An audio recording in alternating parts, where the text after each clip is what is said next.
Hello बच्चों, कैसे हो आप सभी। मैं आशा करता हूँ कि आप सभी स्वस्थ होंगे, मस्त होंगे और आपकी पढ़ाई बहुत बेहतरीन तरीके से चल रही होगी। मेरे प्यारे बच्चों, आज की इस क्लास में मैं आपको सॉल्व कराने वाला हूँ कक्षा 12 जीव विज्ञान 2023 सेट नंबर 4। पेपर कोड है 348 सीजे का दूसरा पार्ट में लेकर के आया हूँ। पहले पार्ट में हमने सभी बहुविकल्पी प्रश्न को करा दिया था। क्वेश्चन नंबर 1 यानी कि 1 नंबर के क्वेश्चन को करा दिया था, 2 नंबर के क्वेश्चन को और कुछ 3 नंबर के क्वेश्चन को कराया था। तो आज की इसी क्लास में हम आगे की ओर बढ़ेंगे और क्वेश्चन नंबर 5 से लेकर के क्वेश्चन नंबर 9 के सभी प्रश्नों को सॉल्व करेंगे बारी बारी से। एक एक प्रश्न को हम अच्छे से आपको समझाने वाले हैं। तो शुरू करते हैं आज की इस क्लास को और क्वेश्चन नंबर 5 के पहले क्वेश्चन को लेकर आते हैं, यानी कि क्वेश्चन नंबर 5 के क को हम बात करते हैं। देखिए, अगर हम बताते हैं आपको तो हमारे पास अनसॉल्व पेपर रखा हुआ है। इसी अनसॉल्व पेपर को मैं सॉल्व करवा रहा हूं आपको, जो कि आपको एग्जाम में काफी ज्यादा मदद देने वाला है। ठीक है, तो बने रहिए हमारे साथ और चलते हैं पेपर को सॉल्व करते हैं। सबसे पहले अगर हम बात करते हैं तो प्रश्न उत्तर 5 की, ठीक है, प्रश्न उत्तर 5 की बात करते हैं तो प्रश्न उत्तर 5 में क ख ग घ नाम के 4 प्रश्न हैं और पहले प्रश्न की बात करते हैं, यानी कि उत्तर 5वें के क की बात करते हैं। तो 5वें का क का जो प्रश्न है, मैं प्रश्न को पढ़ता हूं, आप सुनिए। प्रश्न कह रहा है कि न्यूक्लियोसोम का सचित्र वर्णन कीजिए, यानी कि ये कह रहा है कि न्यूक्लियोसोम की संरचना बनाइए और इसके बाद उसके बारे में आप जितना लिख सकते हैं उतना लिखिए। ठीक है, तो अगर हम बात करते हैं जो न्यूक्लियोसोम होता है वो होता क्या है। देखो, यहां पर क्या होता है, 8 हिस्टोन प्रोटीन होते हैं जिससे जो डीएनए होता है वो लपेटा हुआ होता है। इसको हम कह सकते हैं कि जैसे आप डीएनए पैकेजिंग का स्ट्रक्चर बनाते हो ना, हिस्टोन प्रोटीन के अंदर डीएनए, हिस्टोन प्रोटीन के ऊपर डीएनए लपेटते हो, उसी प्रकार से आपको इसका स्ट्रक्चर बनाना है। तो यहां पर देखिए, इस प्रकार से ये आपका हिस्टोन प्रोटीन हो जाएगा। ये आपका हिस्टोन प्रोटीन हो जाएगा।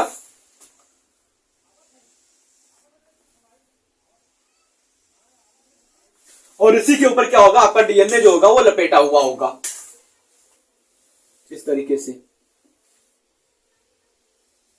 इस तरीके से क्या होगा, आपका डीएनए लपेटा हुआ होगा। ठीक है, एक रफली डायग्राम में बना रहा हूं आपको समझाने के लिए, तो आप अच्छे से अपने कॉपी पर वहां पर एग्जाम वाले पर बनाइएगा।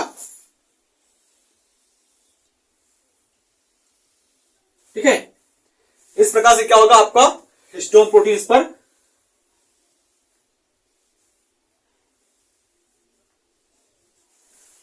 तो यहां पर क्या हो जाएगा, ये आपका क्या है, ये आपका हिस्टोन प्रोटीन है। मैं यहां पर लिखता हूं, ये आपका क्या है, हिस्टोन प्रोटीन। ठीक है, और ये क्या आपका, ये आपका डीएनए है। हिस्टोन प्रोटीन और डीएनए है। और अगर हम बात करते हैं इसका, ये लाइन क्या है, तो इसको हम कहते हैं H1 हिस्टोन प्रोटीन फर्स्ट। ठीक है, और यहां पर बात करते हैं तो H2 H2A2 H2B2 H5 H8 नाम का हिस्टोन प्रोटीन इसके अंदर उपस्थित होता है। ठीक है, तो अब अगर हम बात करते हैं कि जो हिस्टोन प्रोटीन होता है, या फिर बात कर लेते हैं जो आपका न्यूक्लियोसोम होता है वो क्या होता है।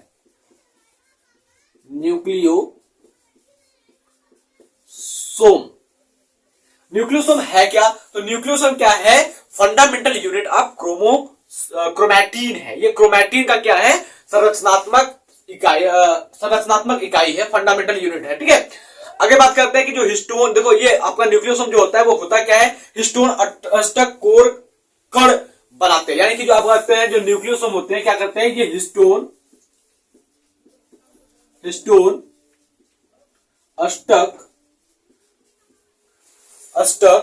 कोर कण बनाते हैं, कोर कण बनाते हैं। ठीक है, कोर कण बनाते हैं एवं इसके चारों ओर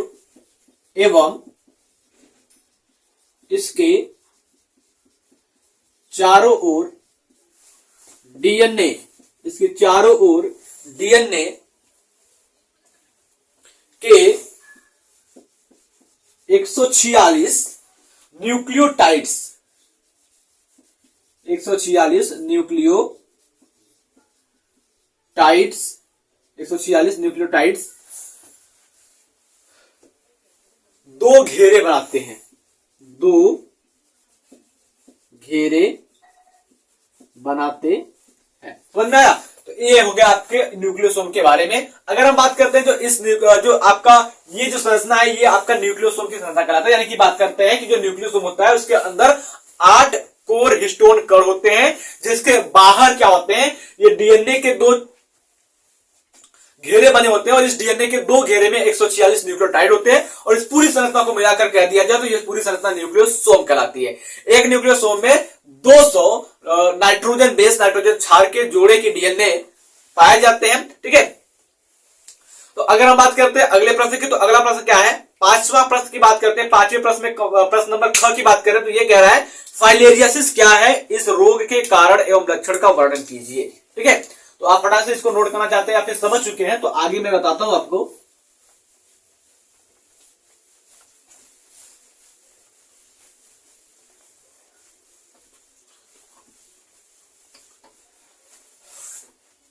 क्वेश्चन आपका है फाइलेरियासिस, यानी कि बात कर रहे हैं 5वें के ख की, फाइलेरियासिस। ठीक है, फाइलेरियासिस, फाइलेरियासिस क्या है। ठीक है, तो इसकी बात करते हैं। देखो फाइलेरियासिस क्या है, एक फाइलेरिया कृमि के द्वारा होने वाला रोग है जिसको हम फाइलेरिया नाम से जानते हैं। अब अगर हम बात करते हैं जो फाइलेरियासिस रोग होता है वो होता है कैसे है, तो ये होता है वुचरेरिया वैनक्रॉफ्टी के कारण। ठीक है, वुचरेरिया वैनक्रॉफ्टी क्या है, इसके लिए जिम्मेदार होता है, ये एक फाइलेरिया कृमि है और इसका जो वाहक होता है वो होता है मादा क्यूलेक्स मच्छर के कारण। और इसके लक्षण की बात करते हैं तो इसका जो लक्षण होता है वो क्या होता है, जो पैर होता है उसमें झुलझुलाहट आ जाता है। यानी कि बात करते हैं तो इसके लक्षण की मैं बात करता हूं, इसके लक्षण पढ़ता हूं क्या होता है। रोग का प्रभाव जीवित या मृत कृमि के द्वारा होता है। जीवित कृमि रोगी में झुलझुलाहट उत्पन्न करते हैं एवं अधिक संख्या में एकत्र होकर के लसिका वाहिनियों को अवरुद्ध बनाते हैं। यानी कि ये क्या करते हैं, लसिका वाहिनियों को ही ब्लॉक कर देते हैं। तो सबसे पहले अगर हम बात करते हैं फाइलेरियासिस है क्या, तो फाइलेरियासिस एक फाइलेरिया कृमि के द्वारा उत्पन्न होने वाला रोग है। ठीक है, ये क्या है, फाइलेरिया कृमि के द्वारा। ठीक है, ये फाइलेरिया कृमि जिसका नाम क्या है, वुचेरिया वैनक्रॉफ्टी, वुचेरिया वैनक्रॉफ्टी, वुचेरिया वैनक्रॉफ्टी के द्वारा, वुचेरिया वैनक्रॉफ्टी के द्वारा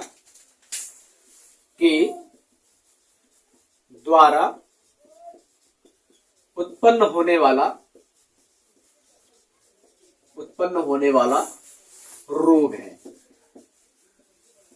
उत्पन्न होने वाला रोग है। अब अगर हम बात करते हैं इसका वाहक कौन हो जाएगा, वाहक की बात करते हैं, ये कैसे फैलता है, या इसकी बात कर सकते हैं इसका संक्रमण कैसे होता है, संक्रमण कैसे होता है। तो संक्रमण की बात करते हैं तो यह मादा क्यूलेक्स मच्छर के काटने से फैलता है। यानी कि बात कर रहे हैं कि एक मादा क्यूलेक्स मच्छर है, वो किसी फाइलेरियासिस रोग से ग्रसित इंसान को काटता है और वही मच्छर आकर के किसी स्वस्थ इंसान को काट ले तो उस इंसान को भी फाइलेरियासिस रोग हो जाएगा। उसके बाद अगर हम बात करते हैं इसके लक्षण की, तो लक्षण क्या हो जाएगा, लक्षण क्या हो जाएगा, ये क्या करते हैं, जीवित अथवा मृत कृमि द्वारा होता है। ठीक है, ये मतलब ये फाइलेरियासिस ये जीवित अथवा मृत कृमि, जीवित अथवा मृत कृमि द्वारा होता, जीवित अथवा मृत कृमि द्वारा होता है। जीवित कृमि रोगों में झुंझुलाहट उत्पन्न करते हैं। अगर बात कर रहे हैं कि जो वॉल्चेरिया वैनक्रॉफ्टी अगर ये जिंदा है तो ये क्या करेगा, जिस भी शरीर में जाएगा वहां पर क्या करेगा, झुंझुनाहट को उत्पन्न कर देगा और एक से अधिक संख्या में एकत्र होकर के लसिका को ब्लॉक कर देगा। ठीक है, तो जीवित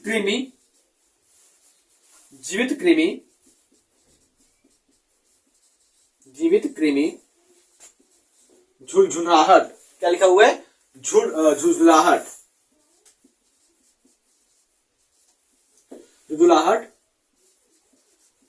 उत्पन्न करते हैं, झुंझुलाहट उत्पन्न करते हैं, तथा एक से अधिक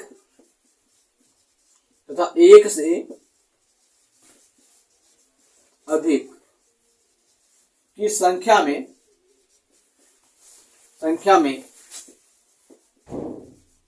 एकत्र होकर लसिका वाहिनी में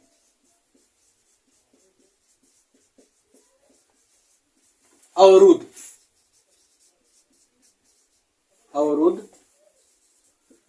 उत्पन्न करते हैं। बात समझ में आई? चलिए, तो आप चाहते हैं इसको लिखना तो लिख सकते हैं। फिर उसके बाद चलते हैं हम अगले प्रश्न की ओर, यानी कि पांचवें के ग की बात करते हैं। तो पांचवें के ग में प्रश्न क्या लिखा हुआ है? प्रतिबंधन एंजाइम क्या है?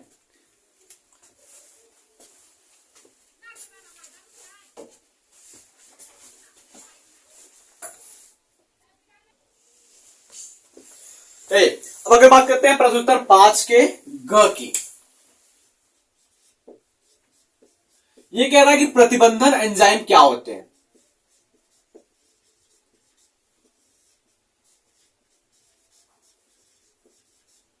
प्रतिबंधन एंजाइम जिसको हम कहते हैं रेस्ट्रिक्शन एंजाइम।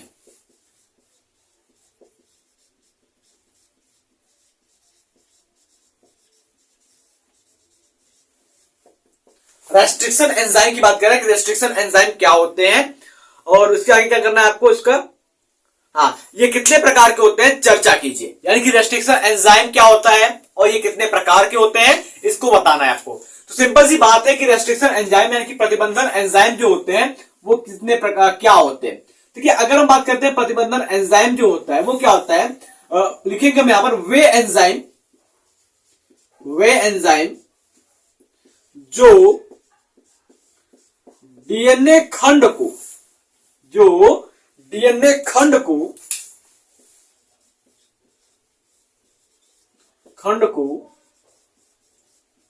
किसी विशिष्ट स्थान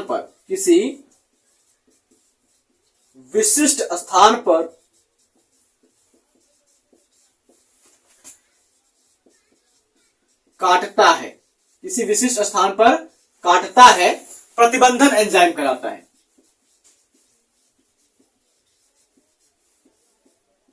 प्रतिबंधन एंजाइम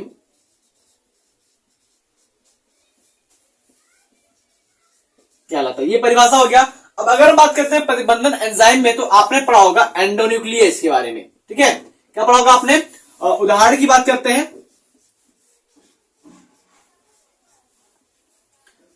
एंडोन्यूक्लियस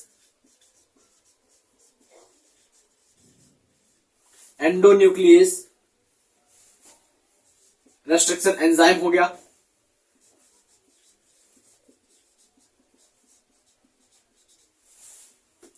या फिर हम कह सकते हैं, यहां पर सिंपल सी बात करते हैं, पहले हम कहेंगे न्यूक्लियस रेस्ट्रिक्शन एंजाइम। न्यूक्लियस जो होता है वो दो प्रकार का होता है। ठीक है, न्यूक्लियस एंजाइम की बात करते हैं बच्चा, तो न्यूक्लियस एंजाइम दो प्रकार के होते हैं आपके। पहला हो जाता है एंडोन्यूक्लियस, और दूसरा हो जाता है एक्सोन्यूक्लियस।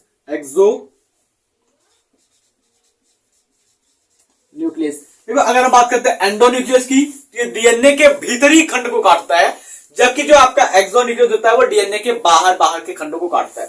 ठीक है, ये आपका हो गया। दूसरी बात करते हैं तो दूसरा आपका हो जाता है हिंड सेकेंड हो जाता है। क्या हो जाएगा आपका? Hind second, hind third, sorry आपका क्या हो जाता है? हिंड थर्ड हो जाएगा। और क्या हो जाएगा? इको R1,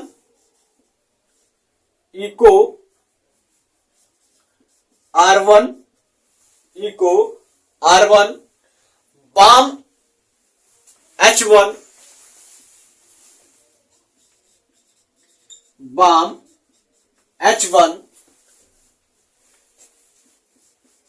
हे थर्ड, ETC। ये आपके क्या हो जाएंगे? रेस्ट्रिक्शन एंजाइम यानी कि प्रतिबंधन एंजाइम हो जाएंगे। तो मैं आशा करता हूं कि प्रतिबंधन एंजाइम भी आपको अच्छे से समझ में आ गया होगा। चलिए चलते हैं अगले प्रश्न की ओर।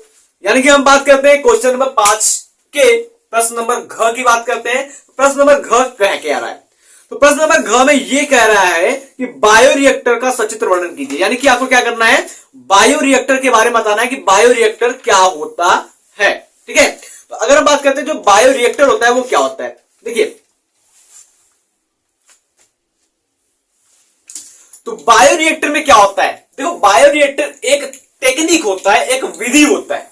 ठीक है, बायोरिएक्टर क्या होता है, एक टेक्निक, एक विधि होता है। और उसमें क्या होता है, जो आपके सेल होते हैं ना, सेल के अंदर जो आपका जेनेटिक मटेरियल होता है, प्रोटीन होता है, उन सभी को क्या करते हैं, मिलाते हैं, मिलाने का काम करते हैं। ठीक है, तो अगर हम बात करते हैं बायोरिएक्टर के चित्र की, तो बायोरिएक्टर का जो चित्र है कुछ इस प्रकार से बनता है। मैं आपको बना करके दिखा रहा हूं और आप थोड़ा सा उसे बुक से पढ़ लीजिएगा क्योंकि वो थोड़ा सा बड़ा है। ठीक है, तो मैं आपको बेसिक से बेसिक बातें बता दे रहा हूं कि उसमें क्या होता है।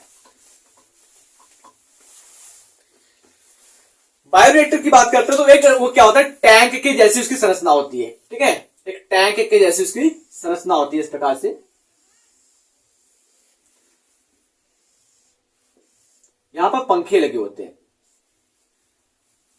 इस प्रकार से आपके क्या होते हैं, पंखे लगे होते हैं। ठीक है, यहां पर पंखे लगा होता है, यहां पर क्या होता है, एक मीटर लगा होता है जहां पर ये बताता है, प्रेशर को बताता है। और यही कहीं से क्या होता है, इसमें हवा आता है। ये बायोरिएक्टर होता है। इसमें क्या करते हैं, जो कोशिकाएं होती हैं उनको हम मिक्स करने का या फिर उनको सेपरेट करने का काम करते हैं बायोरिएक्टर के अंदर। उसके बाद अगर हम बात करते हैं क्वेश्चन नंबर 6 की,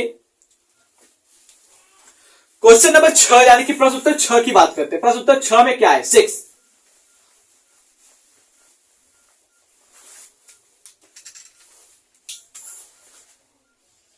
क्वेश्चन आंसर 6 की बात करता हूं मैं। तो यहां पर क्या है कि पराग कोश के अनुप्रस्थ काट का नामांकित चित्र बनाइए। यानी कि ये कह रहा है कि जो पराग कोश होता है, पराग कोश, ठीक है, पराग कोश के अनुप्रस्थ काट का नामांकित चित्र।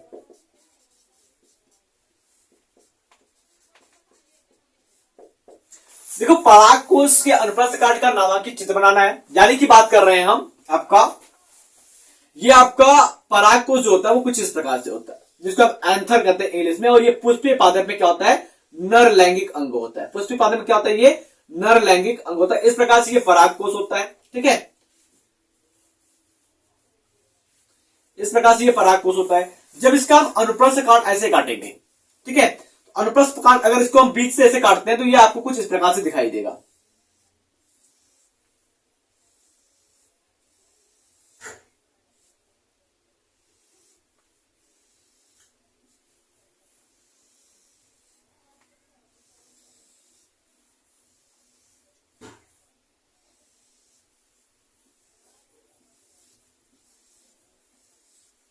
ठीक है, ये इस प्रकार से दिखाई देगा।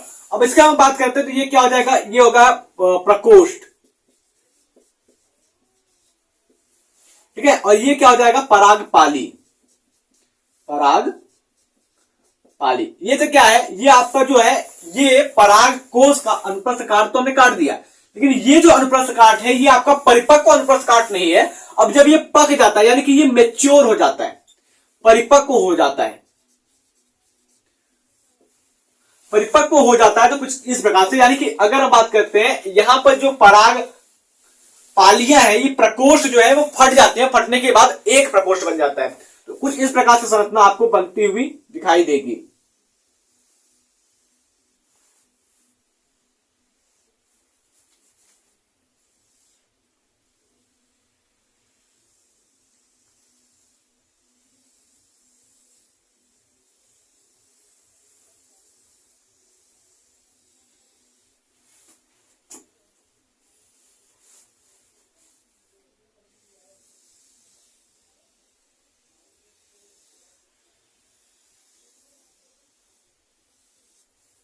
एक मिनट,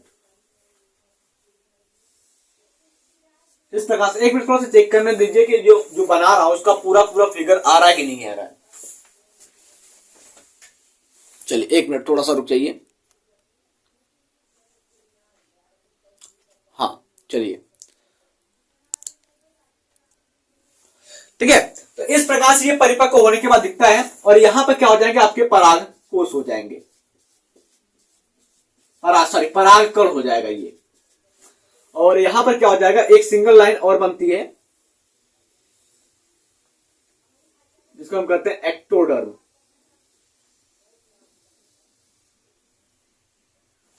यहां पर भी बनेगी इसी टाइप से।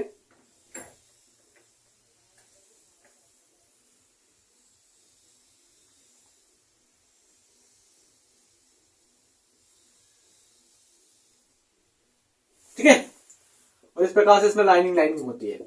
और यहां पर क्या होता है,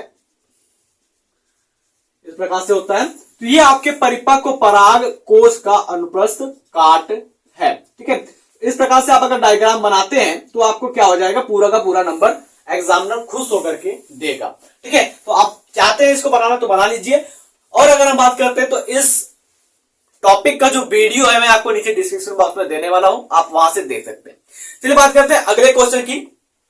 तो प्रश्न उत्तर 6 के अगर हम क्वेश्चन नंबर ख की बात करते हैं, यानी कि दूसरे प्रश्न की बात करते हैं, तो ये कह रहा है कि थैलेसेमिया रोग पर एक संक्षिप्त टिप्पणी लिखिए। यानी कि थैलेसेमिया रोग क्या होता है, सबसे पहले उसकी बात कर लेते हैं और उसके बाद उसके बारे में हम लिखते हैं। देखिए, अगर हम बात करते हैं जो थैलेसेमिया रोग होता है ना, वो एक अनुवांशिक रोग है जो माता पिता से उनके संतानों में आता है। ठीक है,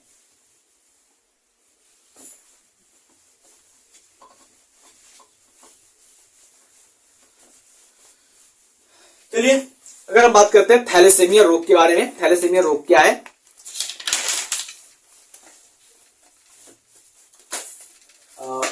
जस्ट एक मिनट।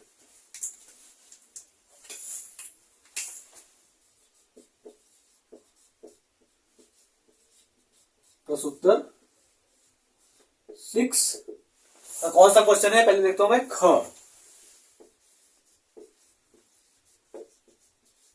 थैलेसीमिया।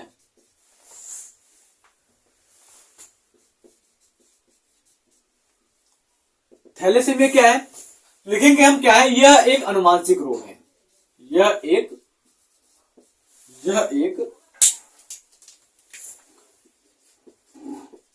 आनुवांशिक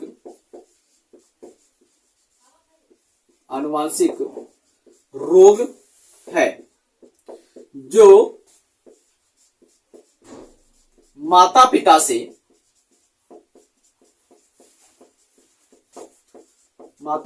संतानों में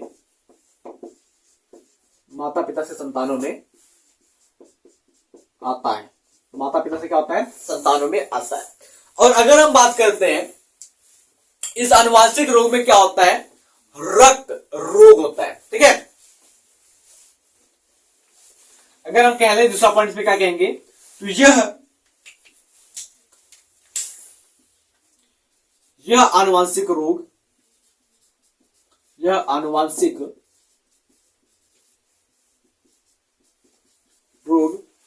माता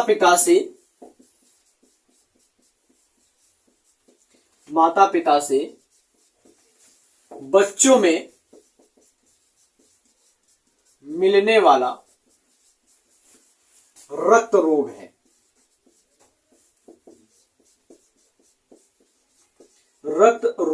यानी कि बात कर रहे हैं कि ये जो थैलेसेमिया रोग है, ये जो होता है वो क्या है, एक प्रकार का रक्त रोग है। यहां पर रुधिर की कमी हो जाती है। अगर हम बात करते हैं तो इस रोग के होने पर शरीर में हीमोग्लोबिन निर्माण की प्रक्रिया में क्या हो जाती है, गड़बड़ी हो जाती है। यानी कि बात कर रहे हैं कि हीमोग्लोबिन का जो निर्माण होता है वो कम हो जाता है।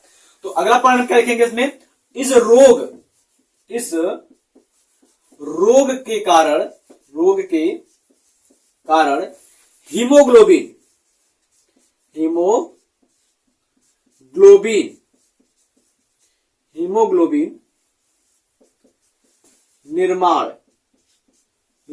निर्माण में कमी आ जाती है, जिससे रक्त क्षीणता के लक्षण प्रदर्शित होते हैं। जिससे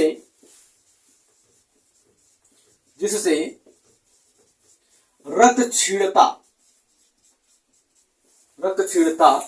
के लक्षण प्रदर्शित होते हैं।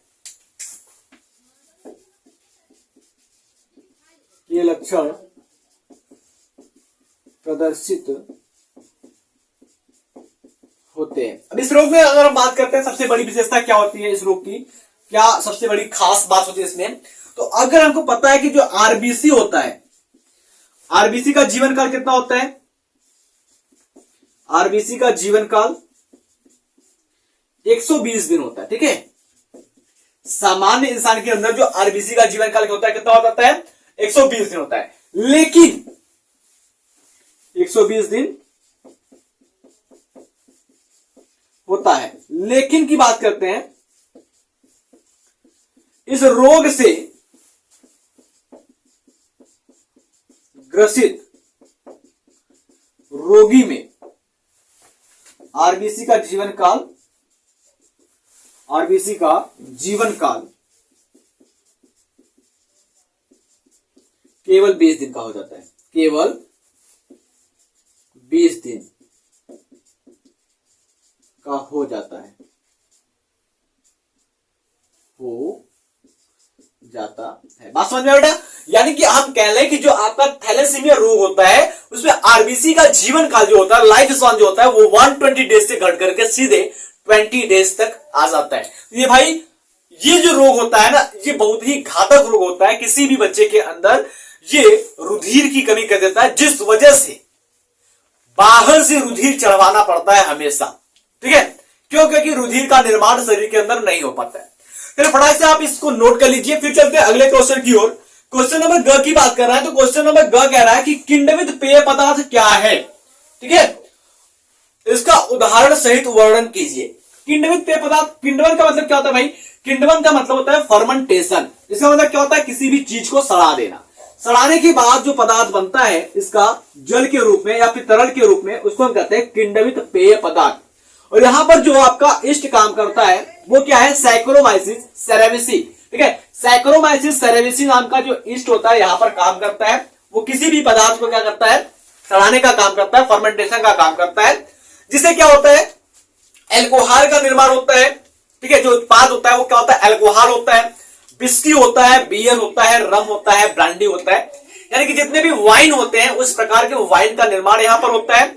और इसमें क्या होता है? खास बात अगर हम बात करते हैं तो अलग अलग प्रकार के जो उत्पाद होते हैं, अलग अलग पदार्थ के जो आपके पेय पदार्थ होते हैं, उसमें एथिल अल्कोहल की जो मात्रा होती है वो अलग अलग होती है। ठीक है, तो अगर हम बात करते हैं कि किण्वित पेय पदार्थ क्या है, क्वेश्चन नंबर 6 के ग की बात करते हैं, तो ग क्या रहा है? किण्वित पेय पदार्थ, किण्वित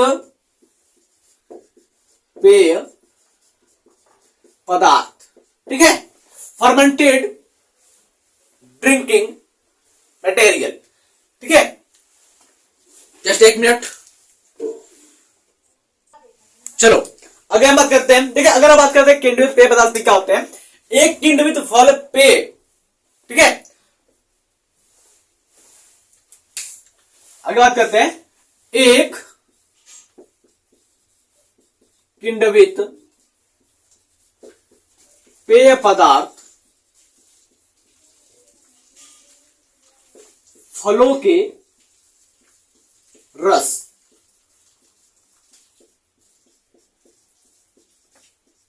होते हैं। ठीक है, एक किण्वित पेय पदार्थ क्या होता है? फलों के रस होते हैं, या फिर कह सकते हैं जो अनाज होते हैं ना उसके रस होते हैं, उसके सड़ जाने से। जो सैक्रोमाइसिस सेरेविसी, ठीक है, जो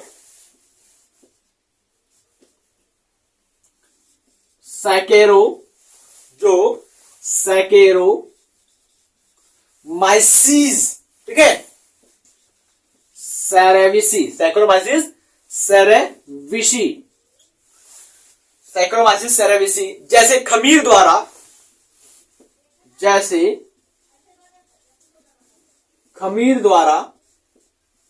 सैक्रोमाइसिस सेरेविसी जैसे खमीर द्वारा किण्वन से गुजरता है,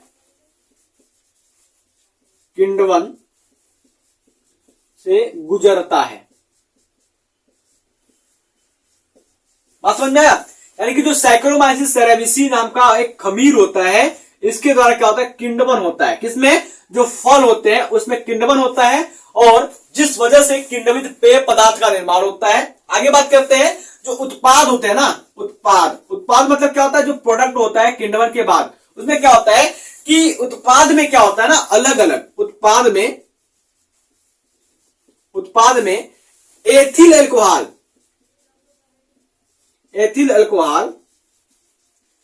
की मात्रा अलग अलग होती है, अलग अलग होती है। बात समझ में? आगे बात करते हैं, उदाहरण की बात करते हैं। उदाहरण क्या हो जाएगा आपका? उदाहरण की बात करते हैं तो विस्की, रम आदि, ये क्या है इसके उदाहरण। तो मैं आशा करता हूं कि आपको ये प्रश्न भी अच्छे से समझ में आ गया होगा। चलिए अगले प्रश्न की बात करते हैं, क्वेश्चन नंबर घ की बात करते हैं। प्रश्न उत्तर 6 के घ की बात करते हैं, यानी कि डी वाले नंबर की बात करते हैं। ये प्रश्न कह क्या रहा है? ये भी क्वेश्चन बहुत सरल है। यहां पर आपको एक डायग्राम बनाना होगा, एक फिगर बनाना होगा। देखिए ये कह रहा है कि स्तन ग्रंथि का आरेख काट का नामांकित चित्र बनाइए। यानी कि ये कह रहा है कि जो आपकी फीमेल होती है ना, उसके स्तन ग्रंथि का चित्र बनाना है, मेमरी ग्लैंड का चित्र बनाना है। यानी कि बात कर रहे हैं स्तन ग्रंथि का आरेख काट बनाना है। देखिए कैसे बनेगा। यहां पर बात करते हैं तो ये क्या हो जाएगा आपका बॉडी पार्ट हो जाएगा,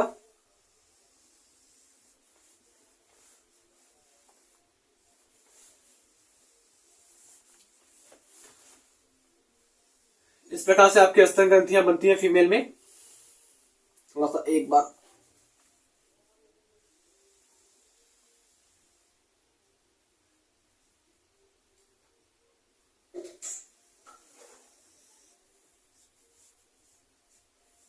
ठीक है।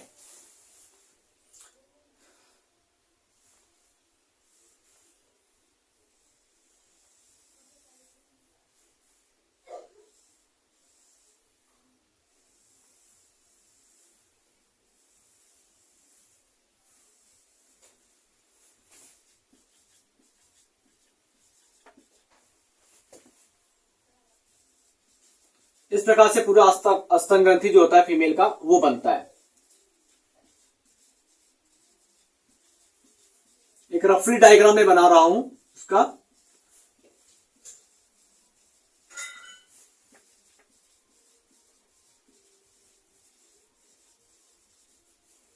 और जो स्तन ग्रंथि होती है ना, एडिपोज ऊतक की बनी होती है, एडिपोज टिश्यू की बनी होती है। ये क्या हो जाएगा आपका चूचक हो जाएगा। ये क्या हो जाएगी आपकी कूपिकाएं हो जाएंगी, कूपिका हो जाएगा। ये क्या हो जाएगा आपका पेशी हो जाएगा या मांस हो जाएगा। ठीक है, इस प्रकार से आपकी जो स्तन ग्रंथियां होती है उसका निर्माण ऐसे होता है। ठीक है, अगले प्रश्न की बात करते हैं, यानी कि बात करते हैं प्रश्न नंबर 7 की। प्रश्न नंबर 7 में क्या है, थोड़ा देखो वीडियो लंबा हो रहा है, कोई बात नहीं है, आप देखिएगा। प्रश्न नंबर 7 की बात कर रहे हैं तो ये कह रहा है कि लिंग संलग्न वंशागति से आप क्या समझते हैं, इसको किसी एक उदाहरण के द्वारा समझाइए। ठीक है, लिंग संलग्न वंशागति क्या होता है। ठीक है, तो इसको हमने क्या किया था, पेपर सेट नंबर 1 में हमने आपको सॉल्व कराया था। तो थोड़ी सी बातें मैं आपको यहां पर बता देता हूं, बाकी आप जाकर के वहां पर देखेंगे पेपर सेट नंबर 1 में, तो आपको अच्छे से समझ में आ जाएगा। चलिए अगर हम बात करते हैं जो लिंग संलग्न वंशागति होता है, उसको परिभाषा की बात करते हैं। देखिए एक लिंगी प्राणियों में 2 प्रकार के गुणसूत्र पाए जाते हैं। एक लिंगी प्राणी में क्या होते हैं, 2 प्रकार के गुणसूत्र पाए जाते हैं। कौन कौन से, एक होता है आपका XX और एक होता है XY। ये 2 प्रकार के गुणसूत्र होते हैं। ठीक है, मैं आपको ऐसे समझाता हूं लिंग संलग्न रोग के बारे में ना। क्वेश्चन नंबर 7 है लिंग संलग्न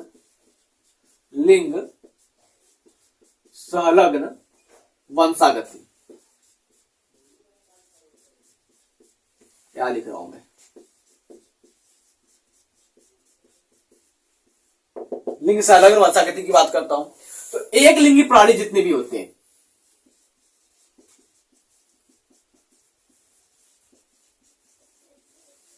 एक लिंगी प्राणी में 2 प्रकार के गुणसूत्र होते हैं।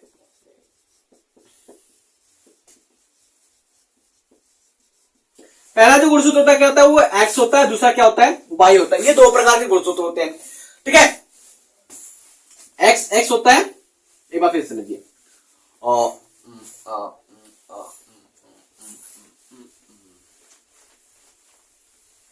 देखिए क्वेश्चन नंबर 7 की बात कर रहे हैं, तो क्वेश्चन नंबर 7 क्या कह रहा है कि लिंग संलग्न वंशागति से आप क्या समझते हैं, इसको एक उदाहरण के सहायता से समझाइए।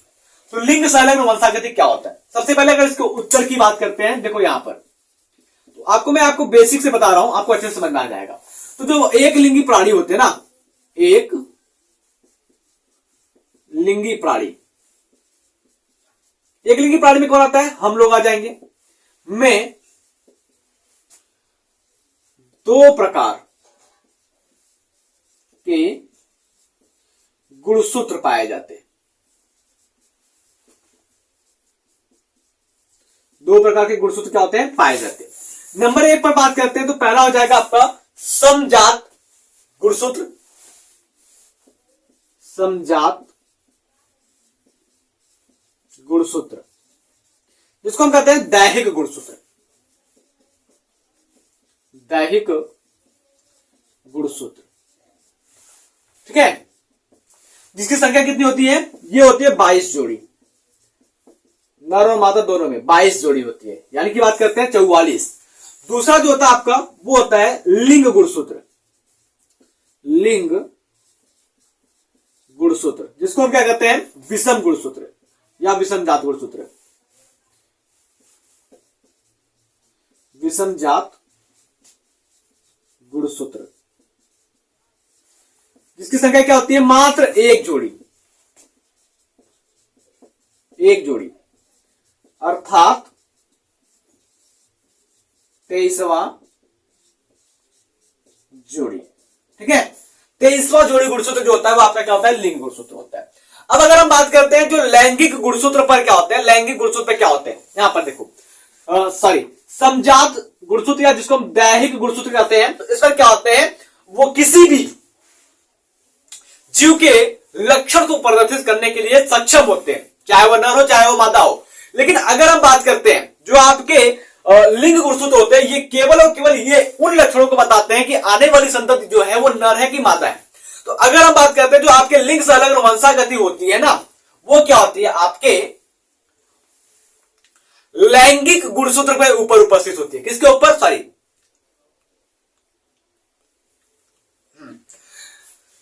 जो आपके लिंग संलग्न वंशागति होते हैं वो क्या होते हैं, आपके यक्स क्रोमोसोम पर, ठीक है, यक्स क्रोमोसोम पर उपस्थित होते हैं, ठीक है, यक्स क्रोमोसोम पर उपस्थित होते हैं। उदाहरण की बात करते हैं तो उदाहरण में क्या आ जाती है, आपके हीमोफीलिया, वर्णांधता, ये आपके क्या होते हैं, लिंग संलग्न वंशागति होते हैं, ठीक है। और अगर मैं आपको एक बात और बताऊं तो जो मनुष्य होता है, तो मनुष्य में आज तक 120 लिंग संलग्न लक्षणों की खोज की जा चुकी है, जिसमें से आपको जो एक उदाहरण है हीमोफीलिया। अब ये जो हीमोफीलिया होता है ना भाई, ये आपके ब्लड क्लॉटिंग फैक्टर पर डिपेंड, ब्लड क्लॉटिंग फैक्टर जो होता है उसकी कमी कर देता है, यानी कि जो रुधिर स्कंदक कारक होता है उस पर ही ये करता है, अपना प्रभाव डाल देता है। और कोई भी जो लिंग संलग्न रोग होता है ना, वो यक्स गुणसूत्र पर उपस्थित होता है। किस पर, यक्स गुणसूत्र पर उपस्थित होता है। और फीमेल जो होती है वो कैरियर होती है, जो मेल होता है वो रोगी होता है। सपोज अगर हम बात करते हैं, यहां पर उदाहरण की बात करते हैं हीमोफीलिया की, ठीक है, आप इसको नोट कर लीजिए।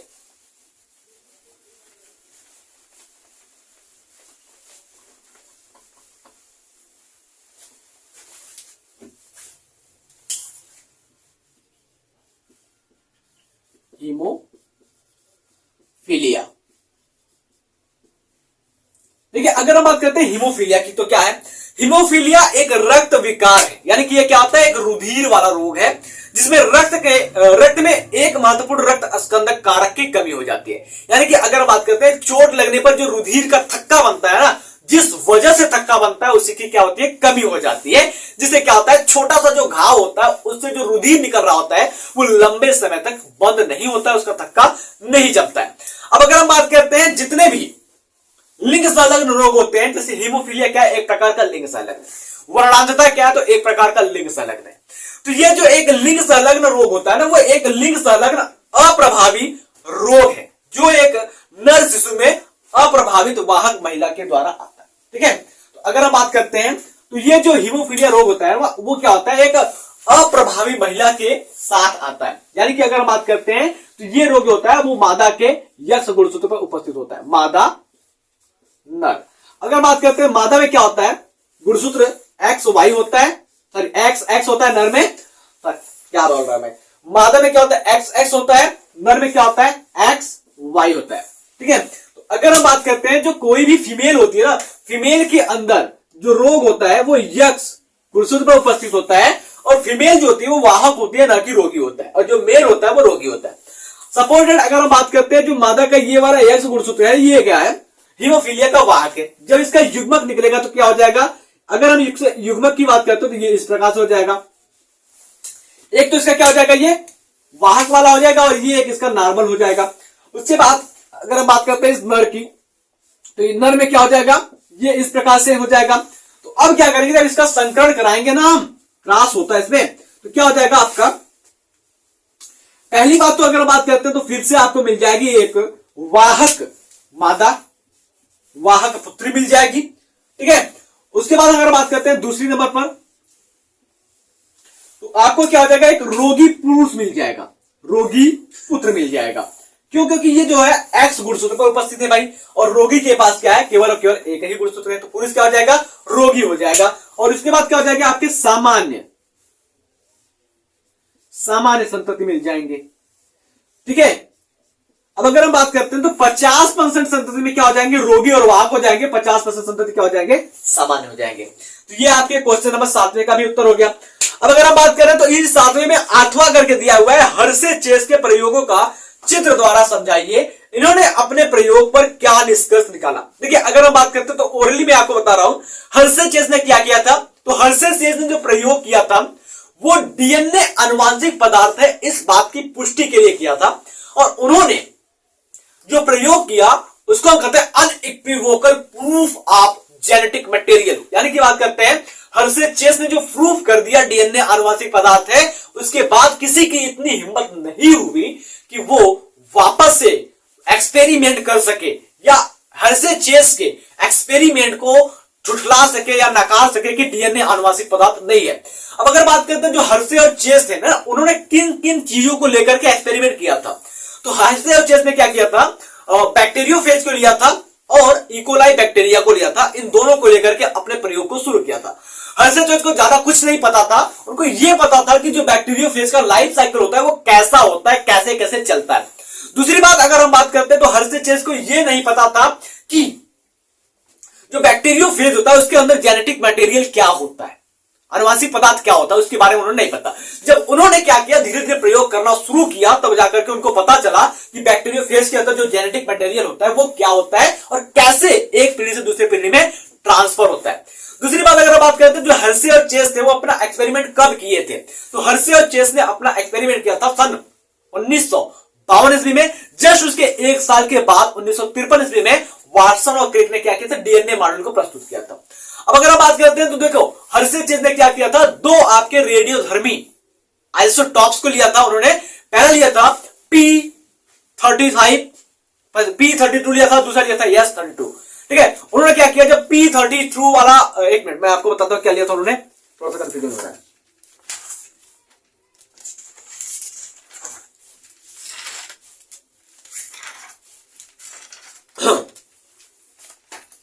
दो रेडियोधर्मी पदार्थ लिया था। ठीक है, हर्षे चेस ने क्या किया था, दो रेडियोधर्मी पदार्थ लिया था। पहला लिया था उन्होंने P32 और दूसरा लिया था S35। जब P32 को उन्होंने बैक्टीरियोफेज के अंदर प्रवेश कराया तो उनको मिला रेडियोधर्मी अनुवांशिक पदार्थ डीएनए।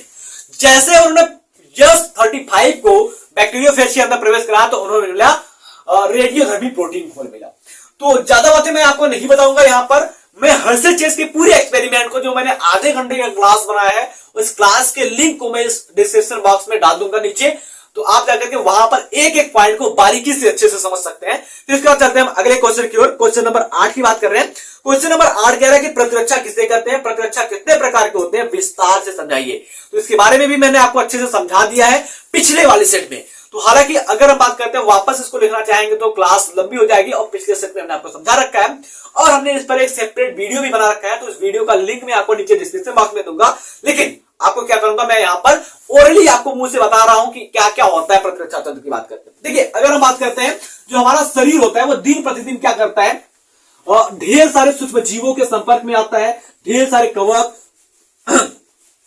फंजाई, जीवाणु, विषाणु के संपर्क में आता है। लेकिन क्या हम बीमार पड़ते हैं? नहीं बीमार पड़ते। अगर हमारा प्रतिरक्षा तंत्र कमजोर होता, ठीक है, अगर हमारा क्या कर रहे हैं, प्रतिरक्षा तंत्र जो होता है, प्रतिरक्षा तंत्र जो होता है अगर वो कमजोर होता तो हम क्या करते, हर वक्त हॉस्पिटल में पहुंचे होते, हर वक्त डॉक्टर के पास पहुंचे होते अपने इलाज करवाने के लिए।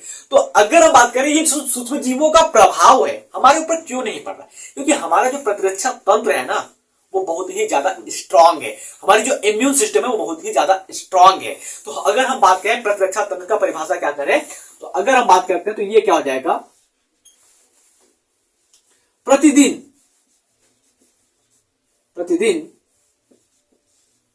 सूक्ष्म जीवों या रोग कारकों से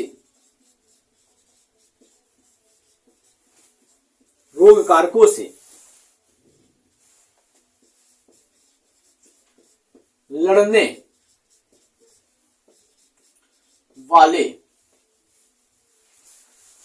वाले तंत्र को प्रतिरक्षा तंत्र कहते हैं, प्रतिरक्षा तंत्र कहते हैं। प्रतिरक्षा तंत्र दो प्रकार के होते हैं, सहज प्रतिरक्षा और आपका जो होता है असहज, जिसको हम कहते हैं निष्क्रिय प्रतिरक्षा, या फिर हम सहज प्रतिरक्षा को हम सक्रिय प्रतिरक्षा कर सकते हैं। ऐसे प्रतिरक्षा तंत्र जो हमारे साथ हमारे शरीर में जन्म से उपस्थित हो उसको हम कहते हैं सहज प्रतिरक्षा यानी कि सक्रिय प्रतिरक्षा। सहज प्रतिरक्षा के अंदर 4 प्रकार के रोग आते हैं। पहला जो रोग होता है वो आपका कायिक रोग होता है, दूसरा जो होता है आपका कोशिकीय रोग होता है, दूसरा जो होता है आपका क्या होता है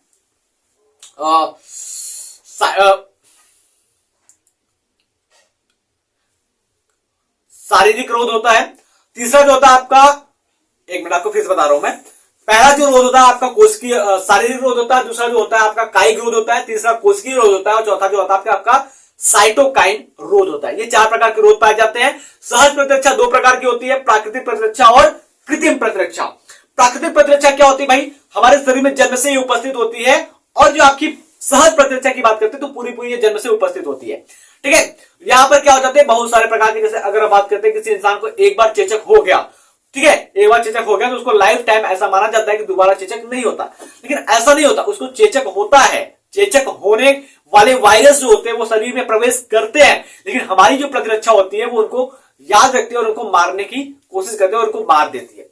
उसी बात अगर बात करते हैं निष्क्रिय प्रतिरक्षा की बात करते हैं तो निष्क्रिय प्रतिरक्षा जन्म के बाद बाहर से लिया जाता है, वैक्सीन के द्वारा लिया जाता है, और इसमें क्या होती है विशेष बात ये होती है कि इसके पास स्मृति की क्षमता पाई जाती है, यानी किसी भी चीज को याद करके रखती है। ठीक है, इसके पास मेमोरी सेल पाई जाती है। तो मैं इस वीडियो का भी लिंक आपको नीचे डिस्क्रिप्शन बॉक्स में दूंगा, यानी कि आपको 2 वीडियो का लिंक दे रहा हूं।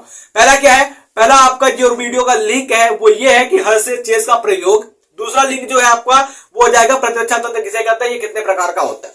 उसके बाद अगर बात करते हैं, इसी में अथवा प्रश्न करके दिया हुआ है कि मानव कल्याण में सूक्ष्म जीवों की भूमिका पर निबंध लिखिए। बहुत ही सिंपल क्वेश्चन है, और अगर हम बात करते हैं तो इसको आप विस्तार से लिखना चाहेंगे तो बहुत ही अच्छे तरीके से लिखेंगे। अथवा वाला क्वेश्चन क्या है मैं इसको करवा रहा हूं, अथवा करके लिखा हुआ क्वेश्चन नंबर 8वां का, वो क्या है, मानव कल्याण में